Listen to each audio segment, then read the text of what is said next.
შეერთებული შტატები მიუხედავად ადმინისტრაციების ცვლილებისა არასდროს ყოფილა ინიციატორი ორმხრივ ურთიერთობების იმ დონემდე დაყვანისა, რომელიც არ არსებულა ჩვენ შორის 91 წლის შემდეგ.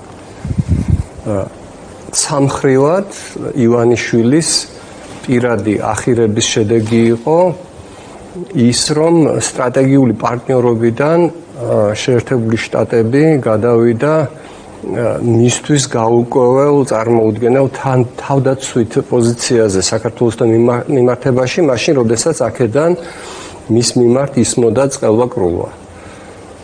შემდეგ იყო ეტაპი, როდესაც ჩვენ გვითხრეს, რომ არა, ეს ბაიდენის ადმინისტრაცია იყო ცუდი და აი ახლა ჩვენ ველოდებით ახალს, რომელიც მოვითმინოთ 20 იანვრამდე კარგად ახსოვს ეს და აი ჩვენი ხალხი მოდის ამერიკის ადმინისტრაციაში და 20 იანვარიც მოვიდა და იმის მერე წელიწადზე მეტიც გავიდა და არც ერთი ნიშანი იმისა, რომ შეერთებული შტატები მისაღებად თვლის იმგვარ ქცევას, რომელსაც ის ხედავს საქართველოში, და მარტო რიტორიკაზე არ არის საუბარი. აქამდე ჩვენ არ გვინახავს. ეხლა თქვენ რაც ბრძანეთ, ეს არის რაღაც ტექნიკური დონის სასარგებლო, მაგრამ რაღაც ტექნიკური დონის ვიზიტი ასეთი წინა პერიოდებში ხდებოდა რეგულარულად. მე გახდით ამერიკის დეპარტამენტის დირექტორი 2004-5-6 წლებში. და ავიც ვერ აუდიოდით ამერიკელების რეგულარულად ჩამოდიოდნენ, მე არ ვლაპარაკობ, რომ პრეზიდენტი იყო ჩამოსული. სახელმწიფო მდივნები, სახელმწიფო დეპარტამენტში ყველაზე მაღალი დონის წარმომადგენლები ჩამოდიოდნენ სრული რეგულარულობით და ეს იყო ჩვეულებრივი ამბავი. საინტერესო შედარება ხარ სწავლობთ, ანუ ხე ჩვენ რა გვიკვირს უკვე და რას ვაშუქებთ როგორც განსაკუთრებულ ამბავს. მაგრამ ნუ ახლა ბიუროს ხელმძღვანელი კი მნიშვნელოვანია, მასთანაც ეგ დონეზეც ჰქონდა რეგულარულად ურთიერთობა, მაგრამ მისი ხელმძღვანელები ჩამოდიოდნენ რეგულარულად და ეს რამე აღარ ყოფილა. ბოლოს რომ იყო ჩამოსული სახელმწიფო დეპარტამენტი, სახელმწიფო მდივანი, წინა ტრამპის წინა ადმინისტრაციის დროს ერთი მთავარი გზავნილი დატოვა აქ. ანაკლია არ მისცეთ ჩინეთს და ანაკლია არის გასაღები საქართველოს ფასეულობისთვის აი ამ ძალიან რთულ გეოპოლიტიკურ სისტემაში. და ნუ გახსოვთ რაც მოხდა, ხო? აიღეს და მიცეს ჩინეთს. მიცეს ჩინეთს. ისიც ვერ გავიგეთ რა.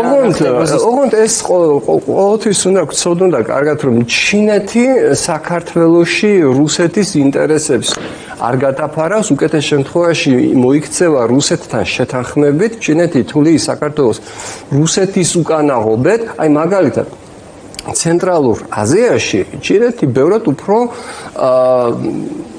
აქტიურად, მე ვიტყოდი აგრესიულადაც შეიძლება აბალანსებდეს და ზოგჯერ დევნიდეს რუსეთს მისთვის ტრადიციული პოზიციებიდან.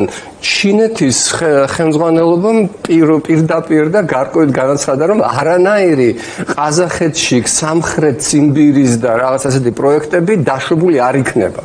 იმიტომ რომ რუსეთიდან უკვე წლების განმავლობაში რეგულარულად ისმოდა ის რომ მე მგონი დროა ვიფიქროთ ყაზახეთზეც. 2014 წელს პრეზიდენტი იქ ვიყავი, პრეზიდენტის მიწვევით დიდი ფორუმი იყო, გამოსვედი კიდევაც სიტყვით და კარგად მახსოვს პრეზიდენტმა ნაზარბაევმა მაშინ განაცხადა, რომ მოდის დრო, რომლის პირობებშიც ყოფილ საბჭოთა ქვეყნებს არ აქვთ გარანტირებული დამოუკიდებლობის შენარჩუნება და ჩვენ აქტიურად უნდა დავიწყოთ ზრუნვა ჩვენს უსაფრთხოებაზე და ერთ-ერთი გზა, რომელიც მაშინ ყაზახეთმა აქტიურად აირჩია, ეს იყო რუსეთის დაბალანსება ჩინეთის მეშვეობით. საქართველოში ასეთი რამე არ მომხდარა.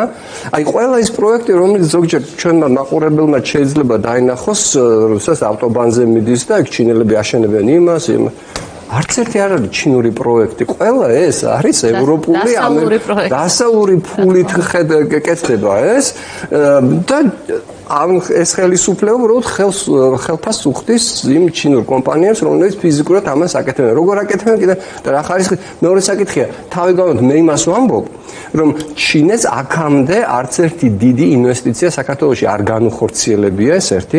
მას შემდეგაც კი, როდესაც მან მას მისცა ივანიშვილმა ამერიკული რჩევის საწინააღმდეგოდ ანაკლის სტრატეგიული პროექტი არანაირი პრაქტიკული ნაბიჯები მან არ გადადგა მიმართულებით. ანუ ეს არ არის ესეთი კიდევ ახალი არ არის ეს, მაგრამ ეს მრავალ ვექტორულობაც არ არის. ანუ ცოტა ჩინეთი, ცოტა ამერიკა, ცოტა ესეთი არაფორმალურად, მაგრამ რუსეთი, რომ ჩვენი ქვეყანა რაღაც ნეიტრალური სივრცე უნდა იყოს, სადაც იქნება აკუმულირებული ჰაბივით, სადაც ჩვენ ის გაგვამდიდრებს, სარგებელი იქნება. მრავალ ვექტორულობა მაგ პერიოდშიც მუშაობდი აქტიურ დიპლომატიურ სამსახურში, როდესაც 95 წლიდან ედვარდ შევარდნაძემ დაიწყო რუსეთის დაბალანსების მცდელობა დასავლეთით და დაიწყო აქტიური ნაბიჯები დასავლეთის მიმართულებით. ანუ რუსეთის მიმართ რაიმე აგრესიულად მტრული დამოკიდებულება არ გამოუჩენია, მაგრამ მისთვის აშკარა იყო, რომ რუსეთზე დამოკიდებულება, ანუ საქართველოსთვის რომ სიკეთე არ მოჰქონდა, ეს გამოჩნდა ძალიან მალევე დსთ-ში შესულიდან რუსეთთან თანაშრომლისა და მეგობრობის შეთანხმების დადებიდან, რომელიც დუმამ არც კი განიხილა და არ მოახდინა მისი რატიფიცირება, როდესაც მიიღო რუსეთიდან გამოგზავნილი თანამმართველები მინისტრებად, შინაგან საქმეთა თავდაცვის უშიშროების და ასე შემდეგ. და აღმოაჩინა, რომ ეს არ ყოფნის რუსეთთან ნორმალურ ურთიერთობას, იმიტომ როგორც კი წესრიგის დამყარება დაიწყო ელემენტარული, ეგრევე დაწყეს თავში იგივე იმ იქიდან გამოგზავნილმა მინისტრებმა. და ამიტომ ის იძულებული გახდა ნაბიჯები გადაედგა დაბალანსების. ჩვენ აქ არანაირ დაბალანსებას არ ვხედავთ. ჩვენ მქონდა საკმარისი იყო თუ არასაკმარისი მაღალი დონე თანამშრომლობისა ჩვენს დასავლეთ პარტნიორებთან და ჩვენ მივიღეთ მათგან შებრუნება, ანუ დასავლეთს უბრალოდ კი არ აბალანსებს ივანიშვილი რუსეთის მეშვეობით. დასავლეთს აქცია ზურგი და აღმოჩნდა რუსეთის კეთილინებისაც ვერ ვიტყვი, ბოროტინების ამარად. ჩინეთი, რომელიც ჩვენ ახლა ვახსენეთ, ხო? ჩინეთი ამ თამაში არ შემოდის. ჩინეთი არ არის ისეთი ფაქტორი, ხას უსვამ, როგორც ცენტრალურ აზიაში ის არის, მაგალითად, იგივე ყაზახეთის. აი აქ მინდა კითხვა დავსვა, მე მგონია ამ ყველაფრის დიაგნოზი ერთ ფრაზაში დასვა ფაშინიანმა, რომელიც აქ იყო ჩამოსული, როცა თქვა, რომ სუვერენული პოლიტიკა ახსენა. ყველაზე დიდი პრობლემა არის თუ არა დღევანდელი რეჟიმის ის, რომ ის არ არის სუვერენული მმართველი ივანიშვილს გულისხმობ. აი თქვენ რაც თქვით, რომ ჩინეთიც საქართველოს დღეს აღიქვამს რუსეთის უკანა ეზოდ. ის არ აღიქვამს მას დამოუკიდებელ აქტორად და დამოუკიდებელ აქტორად ყოფნა მოახერხა სომხეთმაც კი, რომელსაც რუსული ბაზა აქვს საკუთარ ტერიტორიაზე, მაგრამ პოლიტიკური ლიდერი ყავს სუვერენული გადაწყვეტილების მიმღები. არა აუცილებლად თავგადაკლული პროდასავლელი ვთქვათ, საკუთარი ქვეყნის სწორი პოლიტიკის ჩამომყალიბებელი, რომელიც ბედავს და რუსეთს ეუბნება, რომ მე ევროკავშირთან დაახლოება მინდა, მე ეს გზა ჩემი ქვეყნისთვის მიმაჩნია სწორად. ალბათ დღეს არ იქნება ივანიშვილი ისევე აღფრთოვანებული სომხეთის პოლიტიკით, როგორც ის იყო პრემიერ-მინისტრობის დროს, როცა ის ჩავიდა სომხეთში, მაგრამ ასეთ პირობებში, როცა ამ ქვეყანას არ აქვს სუვერენული პოლიტიკა, რა ელის ამ ქვეყანას, რა არის თავარი საფრთხე? ის რუსეთის ვასალ სომხეთში ჩავიდა მაშინ და ამიტომ მოსწონდა. ოღონდ რუსეთის ვასალობა ჩვენ ვნახეთ ორ ჩვენთვის ძალიან მნიშვნელოვან ქვეყანაში და მე მგონი ეს ძალიან კარგი მაგალითია იმისა, თუ რას იძლევა რუსეთის ვასალობა. პირველი სომხეთია, რომელსაც ის გვთავაზობდა მოდელად და ამის გამო ახლა მე მაშინვე მომიწია, ასე ვთქვათ, გზები ჩვენი გაიყო დასაწყისშივე მისი ხელისუფლებაში მოსulis. ჩემი რამდენიმე კოლეგა არაჩვეულებრივი პროფესიონალი დარჩა მაშინ იმ მოლოდინით, რომ ისინი გააგრძელებდნენ საქართველოს ეროვნული ინტერესის მსახურობას, რადგან ისინი არ ემსახურებოდნენ რომელიმე კონკრეტულ ხელისუფლებას, ზოგიერთი მათგანი ჩემსავით 91 წლიდან 92 წლიდან იყვნენ ამ სამსახურში. ხო? და მე ზუსტად სომხეთთან დაკავშირებით მოუვიდათ დიდი კამათი ივანიშვილთან და ამით დასრულდა. ალბათ იცნობთ ზოგიერთ მათგანს. დიახ. ხო? გამაშაკეძეს, რა. რა თქმა უნდა. ხო, მაგრამ სხვაებიც იყო, არაერთი იყო, რომელსაც ჰქონდა ეს ილუზია, რომ შეიძლებოდა დარჩენილიყო და ემსახურა თავის ქვეყნას. როგორც წესით უნდა ყოფილიყო ნორმალური საჯარო მოხელის შემთხვევაში. ხო? სომხეთის მაგალითი ავიღოთ, რით დამთავრდა რუსეთის ვასალობა, რუსეთისთვის სუვერენიტეტის გადაცემა. ყარაბაღზე კონტროლის შესანარჩუნებლად, აი ვიხილეთ 20 წელს და მეორეჯერ კიდევ, ხო? ბელარუსი ავიღოთ. 2020 წელს 2020 წლამდე ხა ლუკაშენკოს ხელისუფლება მუდმივად მიისწრაფოდა რაღაცა ეს დიქტატორული ხარისხისაკენ, მაგრამ ის ლავირებდა აქტიურად დასავლეთ რუსეთს შორის და როგორც მოსიყვარულე ბოჩოლასავით ორ-ძუძუს წოვდა რუსეთისგან იღებდა სუბსიდირებულ ენერგომატარებლებს, დასავლეთთან ჰქონდა კავშირები, ბაზარი, ასე შემდეგ და შედარებით სტაბილურობა უბრალოდ წააგო ის 2020 წლის არჩევნები უკვე ისე, რომ ამის არ დანახვა შეუძლებელი იყო და ძალადობრივად ჩაებღაუჭა ძალაუფლებას და სრულად დაკარგა ლეგიტიმურობა დასავლეთ სკოლაში და აღმოჩნდა, რომ ამასთან ერთად, ანუ პუტინზე სრულად დამოკიდებულობის გამო და მისი მეშვიდე ძალაუფლების შენარჩუნების გამო ბელარუსმა დაკარგა სუვერენიტეტი მთლიანად. არასდროს მანამდე ბელარუსი არ ჩაერთვებოდა უკრაინის წინააღმდეგ ომში. დღეს შეიძლება ბელარუსი თვითონ დივიზიებს არ აგზავნოს უკრაინაში, მაგრამ დღეს ბელარუსი უკვე ჩადენილია სამხედრო დანაშაულებით. ის არის მხარე, მან დაუთმო რუსეთს თავისი ტერიტორია და იქიდან რუსეთი აწარმოებს დღესაც. ლუკაშენკო გადაარჩინა პუტინმა პირდაპირ თავისი ძალები. ხო და მე რა აღმოჩნდა, რომ თურმე ლუკაშენკოს მიერ ძალაუფლების შენარჩუნება ამხელა ფასად დაუჯდა ბელარუსს. საერთაშორისო ჩვენ გავლილი გვაქვს 93 წელს შევარდნაძის მიერ ძალაუფლების შენარჩუნება მოხდა საქართველოს სუვერენიტეტის დაკარგვის ნაწილის დაკარგვის ხარჯზე, როდესაც ის სამაგიეროდ შეუერთდა დსთ-ს, მიზეზი რის გამოც გამსახურდიასთან მოუვიდა ესეთი პირდაპირი კონფლიქტი. თუ დაასრულეთ ამ ეს არის იმის თქმა მინდა, რომ აი ეს ხელისუფლება რომელიც სულ სუვერენიტეტს გაიძახის და სულ მშვიდობას თავის ძალაუფლებას ინარჩუნებს საქართველოს მიერ სუვერენიტეტის დაკარგვის ხარჯზე და შეიძლება აღმოჩნდეს იარაღად, რუსეთის იარაღად ჩვენი მეზობლების წინააღმდეგ, რომელიც გარბიან მისი გავლენის სფეროდან. კი ბატონო. ძალაუფლების შენარჩუნება არის მთავარი ახლა ივანიშვილისთვის და სწორედ და ფული. აი ამ პრიზმაში უყურებს ის ყველაფერს და ასევე რუსეთზე დამოკიდებულების საკითხი თქვენ კარგად ახსენით. მას ყავს დიპლომატები. ამერიკის შეერთებულ შტატებში გულისხმობ თქვათ საელჩოს. მას ყავს ხალხი, რომელსაც პერიოდულად გზავნის შეერთებულ შტატებში რაღაც გარღვევის გასაკეთებლად.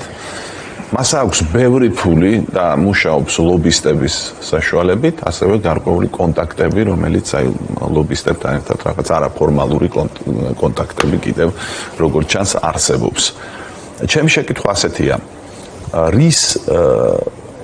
რას ცდილობს? აი რა უნდა შეერთებული შტატებისგან დღეს ბიძინა ივანიშვილს? რას სთავაზობს მას და რისი მიღება სურს?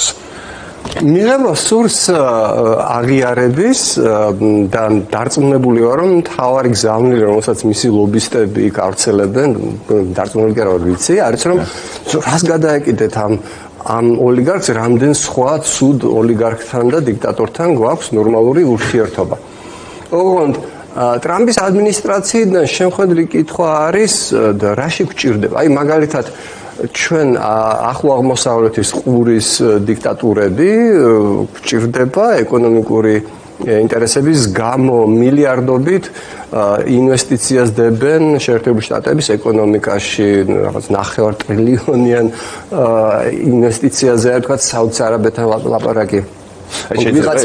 ერთი დაზუსტება, აი სიტყვა აღიარება ახსენეთ. რა არის ეს აღიარება ივანიშვილისთვის? აი ამ წუთას რა შინაარსი დევს მისთვის ამაში. აი რა ვიცი, გარკვეული აი ჩამოვიდა ვთქვათ ნინომაც ახსენა ხო ჩამოვიდა სახელმწიფო დეპარტამენტის წარმომადგენელი იქ შეიძლება ვიღაცას შეხვდნენ სახელმწიფო დეპარტამენტში რაღაც აქედან გაგზავნილი დეპუტაცია თუ არ ვიცი მინისტრის ეგრეთ წოდებული მინისტრის მოადგილე ხო აღიარებას რა მიანიჭებს მას აი როდის ჩათვლის ივანიშვილი რომ ის აღიარეს. ეს ძალიან ღია თქო კობახიძე. სტრატეგიული ურთიერთობის აღდგენა ერთადერთი რასაც ჩვენ ვითხოვთ. ხო, არსებობს ფორმალური მხარე საქართველოს და შეერთებულ შტატებს, აი ბუშის ადმინისტრაციის ბოლო პერიოდში ქონდა ხელმოწერილი სტრატეგიული თანამშრომლობის ქარტია, ის გაჩერებულია, ისე როგორც არის გაჩერებული მაგალითად უორდროპის დიალოგი რომელიც იგივე შინაარსის არის გაერთიანებულ სამეფოს. და ახლა კი მისი პარლამენტის წევრები ამბობენ, რომ ბრიტანეთის არც არ წარმოადგენს და ჩვენს არ აქვს მნიშვნელობა რა ასალობენ ჩვენზე ბრიტანეთის პარლამენტში. მაგრამ ერთი არის ეს ფორმალური მხარე, მეორე უფრო რთულია. მეორე არის რას გრძნობს, ან რას თulis თვითონ ბატონი ივანიშვილი, იმიტომ რომ ეს მაინტერესებს. რა არის მისთვის აღიარება? მან წლების წინ გადაწყვიტა, რომ მას ვიღაცები ებრძვიან და დაიწყო ყველას გახსოვთ ალბათ სანამ ვინმე პირველად ახსენებდა რაიმე სანქციების შესაძლებლობასაც კი მან დაიწყო პრაქტიკულად მზადება ამ სანქციებისთვის ბრიტანეთიდან თავისი აქტივების ევაკუაცია დაიწყო და მე ნელ-ნელა გაჩნდა ეს თემა ჩვენს მათ პოლიტიკურ დისკურსში რომ ივანიშვილს ებრძვიან რომ აი გაუყინეს რაღაცა დაუყადაღეს რაღაცა მაშინ რომელსაც ლაპარაკი იყო მის სულ ინვესტიციაზე ფულის დაბრუნება აღიარება ფულის დაბრუნება იქნება აღიარება ხო მე ვერ გეტყვით ახლა ფულის ძალიან ბუნდოვანია რა აღარო სტრატეგიული ურთიერთობის აღდგენა გვინდა ფულზე ძალიან ხშირად საუბრობდნენ ახლა სტრატეგიული ურთიერთობის აღდგენა იმ შემთხვევაშია საინტერესო თუ კი შენ ამ სტრატეგიული ურთიერთობის აღდგენით შენი ქვეყნისთვის რაღაც მოგაქვს მათთვის ამას იქნება მისთვის აღიარება ამას ცდილობს რომ ეს გაყიდოს ამად ამის მიღწევა ცდილობს თქვათ მაგას მიაღწია თქვათ მისთვის პრაქტიკული დანიშნულება რა ეშინია ამერიკის შეერთებული შტატების თუ არ ეშინია აი აქამდე დადის საბოლოო ჯამში აღიარება ხომ რაღაც სიტყვა არ არის უბრალოდ მე გამიჭირდება მის ფსიქოანალიზის გაკეთება, იმიტომ რომ როგორც გითხარით, მან დაიწყო საკმაოდ აგრესიულად დაპირისპირება მათ შორის შეერთებულ შტატებთან, მანამ სანამ იქიდან რაიმე კონკრეტული ნაბიჯები გადაიდგმებოდა და ეს ნაბიჯები რეალურად იყო შედეგი მისი ქცევის და არა პირიქით. ასე რომ მე არ ვიცი რა დააკმაყოფილებდა მას, რა აგრძნობინებდა მას თავს უსაფრთხოდ, იმიტომ რომ შეერთებული შტატების თუ არ ეშინია, არ ვიცი, ეს მისი პრობლემა არის. თანმიმდევრულობას მე ვერ ხედავ მის ქცევაში, იმიტომ რომ მანტრა აი პირველი წლები სულ იყო არ გაღიზიანება, აი ხო 200 მეტრისთვის ომს ხوار დავიწყოთ. რუსეთთან როცა საქმე რუსეთს ეხებოდა, ეს იყო ყველაზე ფრთხილი და დღემდე არის. ყველაზე ფრთხილი და ყველაზე დიპლომატიური და ყველაზე ხავერდოვანი მოთამაშე. და ამ დროს შეერთებული შტატები, ბრიტანეთი, ევროკავშირი სულ ყველა ამოირჩია თავისი რისხვის საკმაოდ ღია რისხვის ობიექტად და აი აქ ვერ ხედავ თანმიმდევრულობას, იმიტომ რომ თუ ქვეყნის ინტერესების ან თუნდაც თავისი ინტერესებიდან გამომდინარე აგრესორთან, რუსეთთან, ოკუპანტთან, ქვეყანასთან, რომელმაც შენ გამოგიყარა ხალხი, რომელსაც ოკუპირებული აქვს შენი ტერიტორიები, შენ აი პრაგმატული მოსაზრებებიდან გამომდინარე იქცევი ხავერდოვნად მისი არ გაღიზიანებისათვის. მაშინ გაღიზიანების პოლიტიკას რატო აწარმოებ დასავლეთთან? მე აი ამ თანმიმდევრულ რაციონალობას ვერ ხედავ აქ. გიორგი, აი ვიდრე დასვამ კითხვას თუ შესაძლოა ჩაგეჭრები, იმიტომ რომ ახლა ვიღებ ინფორმაციას, რომ ჩვენთვის ცნობილი ჟურნალისტი, რომელიც ვაშინგტონში მუშაობს, ალექს რაუფოგლუ, ავწელებს ინფორმაციას ასეც, რომ დონალდ ტრამპმა პრეზიდენტმა ამერიკის შეერთებული შტატებისამ გააგრძელა მთელი რიგი სანქციები ბაიდენის პერიოდში მიღებული. და მათ შორის არის ის კონკრეტული მუხლი, რომლითაც არის სანქცირებული ბიძინა ივანიშვილი, ეს არის რუსეთთან დაკავშირებული სანქციები. აქ დიდი ტექსტი უბრალოდ ახლა ვერ ვახერხებ ასე სწრაფად დეტალებში შესვლას, თუმცა ფაქტია, რომ ბიძინა ივანიშვილის სანქციები ახლა დაგვეწია ზუსტად ჩვენ საუბრობთ ბაიდენის დროს დასანქცირებული ივანიშვილი ხელმეორედ დაასანქცირა, შეიძლება არ ითქვას ასე, მაგრამ გაგრძელდა ეს სანქციები, ტრამპის ხელმოწერა აქვს ამ დოკუმენტს ქვეშ, ეს არის ესე იგი დიახ სინამდვილეში 4 მარტს არის ხელმოწერილი, მაგრამ ესე უწერია კიდეც, რომ ესე წყნარა და მშვიდად გააკეთავა. ჩვეულებრივი რუტინული ამბავია, მაგრამ ჩვენ არ გქონია ამაზე აქცენტი. არა, დღეს შუა დღესაც გავრცელდა. ხო, მე არ მქონდა ამის შესახებ, რომ 24 მარტი, ახლა 29 მარტია, მოკლედ ხელახლა ივანიშვილი ისევ სანქცირებულია.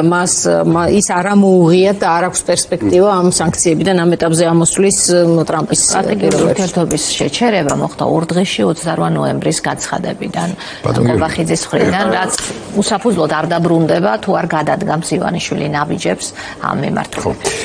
აი ვახოს შეკითხვაზე პასუხის გაცემის დროს თქვენ თქვით, რომ გაგიჭირდებათ მისი ფსიქოლოგიური მდგომარეობის თუ იქიდან გამომდინარე ნაბიჯების პროგნოზირება და ასე შემდეგ.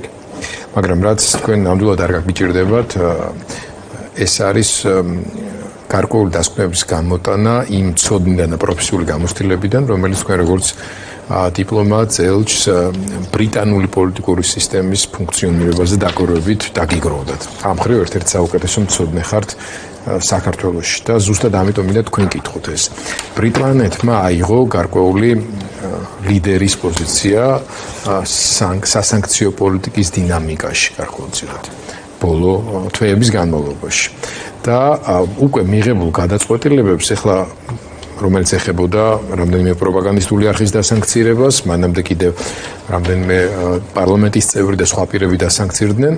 თუმცა ამ კვირის ერთ-ერთი ახალი ამბავი იყო ბრიტანეთის პარლამენტის საგარეო კომიტეტის მოხსენება სპეციალური, რომელშიც ასევე არის მითითებები იმასთან დაკავშირებით, რომ სხვა პროპაგანდისტულ არხებთან მიმართებაში იყოს მიღებული მსგავსი გადაწყვეტილებები და გაფართოვდეს სია იმ ადამიანებისა, რომლებიც პერსონალურად იქნებიან სამიზნეები ბრიტანული სანქციების.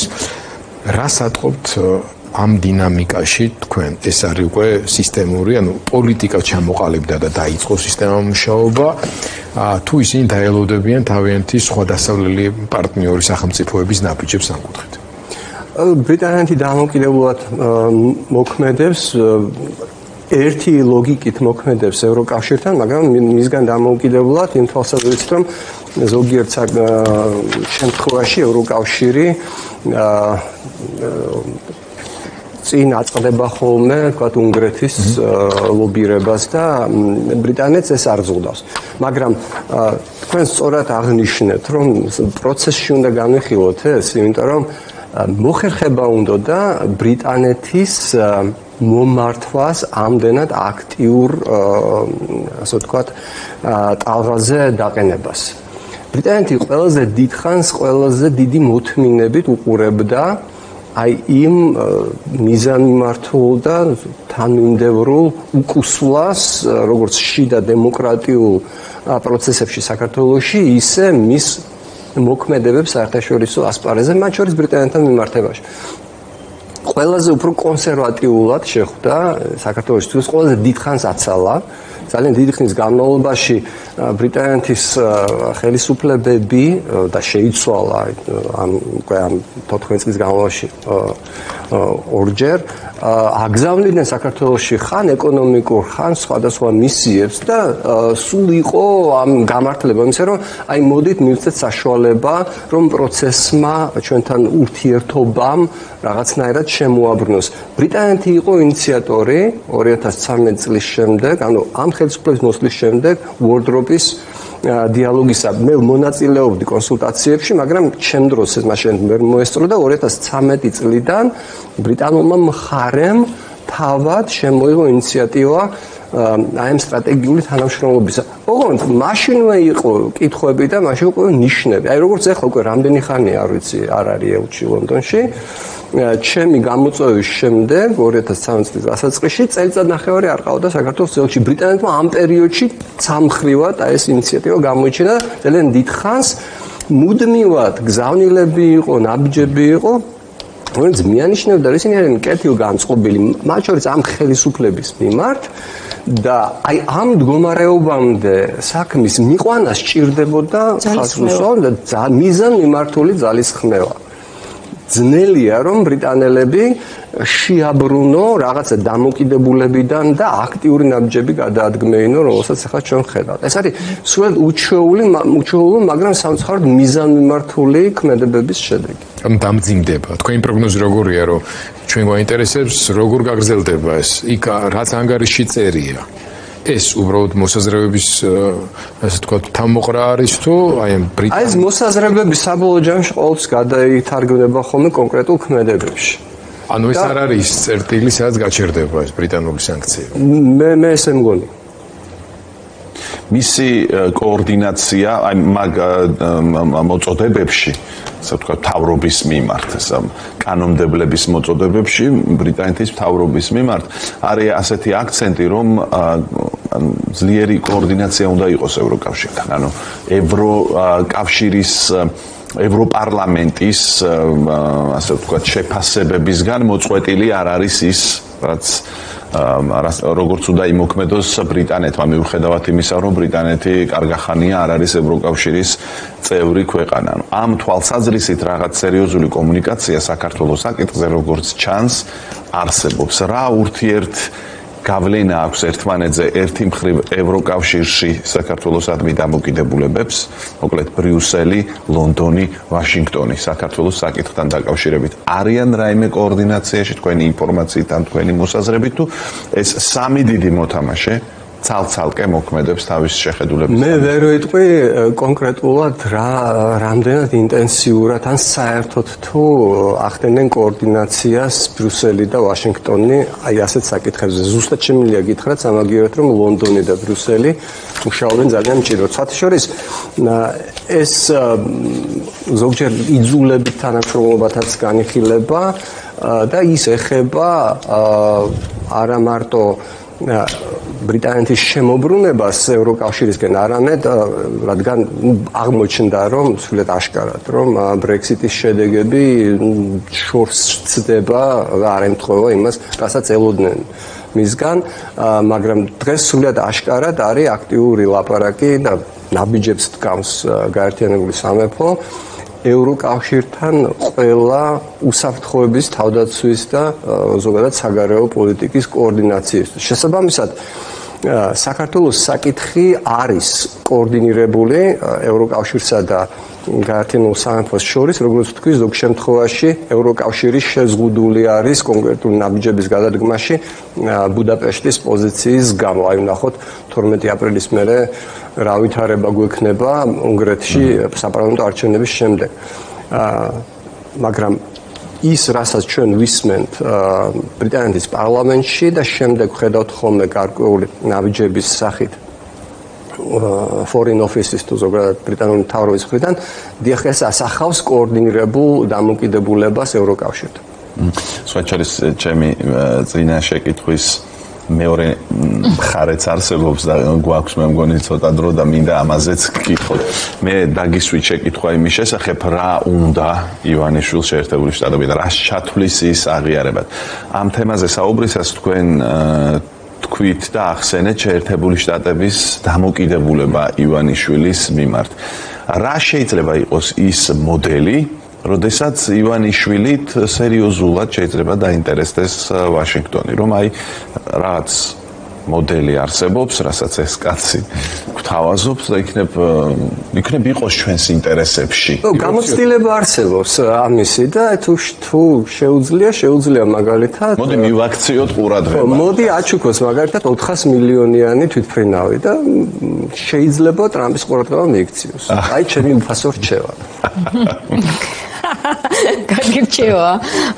თუ ისე იგი შეიძლება მაგაზე რა უთხრას, იცი, გაჩუქებო თუ იმ ფულს გამითავისუფლებო და იქიდან გიყიდიო. ხო, არა. ეგრე არ მუშაობს ეგ ამბავი. ის არაფერს არ გაუთავისუფლებს და ის კიდე უფრო მეც მოითხოვს ჩემი აზრით. და შეიძლება არ იყოს ეგ თვითმფრინავი. ხო, ეს ნახევრად პოლიტიკურ დონეზე. ნახევრად მე სერიოზულად თუ ვისაუბრებთ, არ აქვს ტრამპის თავში ივანიშვილს იმ მასშტაბის არ არის ივანიშვილი ან რაც ივანიშვილს შეუძლია შეთავაზოს მაგრამ ამერიკის ინტერესები საქართველოს ამ რეგიონში არსებობს და ამასობაში თუ კი საქართველოს ისეთ კლანჭებში აღმოჩნდება რუსეთის საიდანაც თავის დახსნა შეუძლებელი გახდება ეს აზიანებს ამერიკის ინტერესები საქართველოში არსებობს სანამ საქართველოს არის დამოუკიდებელი და სუვერენული სახელმწიფო სხვათა შორის იგივე ეხება თურქეთს იგივე ეხება ჩვენს მეზობლებს სანამ საქართველოს არის დამოუკიდებელი სუვერენული და მოთანამშრომლე პარტნიორი ხო ჩვენ ვართ პასიური პარტნიორი აზერბაიჯანისთვის, სომხეთისთვის, თურქეთისთვის, მათ შორის შეერთებული შტატები იყო ინიციატორი იმ პროექტებისა, რომელმაც საქართველოს პრაქტიკულად უკან დააბრუნა გეოპოლიტიკურ რუკაზე. მან აი ამ პროექტებმა შეძინა საქართველოს ის საერთაშორისო ფუნქცია, რომელიც ჩვენ ფასეულობას გვაძლევდა და პოტენციალი გაგვიზარდა. და ოღონდ ეს პოტენციალი მე ჩვენ ხელში დარჩა და აი ამ ხელისუფლების პირობებში ეს პოტენციალი იფლანგებოდა და დღეს იქცა არარელევანტურად მაგალითად შეგვიძლია ზუსტად ვთქვათ რომ აი შეერთებული შტატები გამოდის რაღაცა პროექტის ინიციატორად სომხეთი და აზერბაიჯანი მასში მონაწილეობენ ჩამოდის ერევანში და ბაქოში და საქართველოს არის ამ ყველაფრის მიღმა დარჩენილი შეერთებული შტატებისთვის საქართველოს დიახ წარმოადგენს ინტერესის საგანს ოღონდ იმდენად რამდენადაც საქართველოს არის სუვერენული დამოუკიდებელი სახელმწიფო რომელიც იღებს გადაწყვეტილებებს თავის ეროვნულ ინტერესებში და თანამშრომლობს სხვებთან დღეს ვაშინგტონიდან სხვანაირად გამოიყურება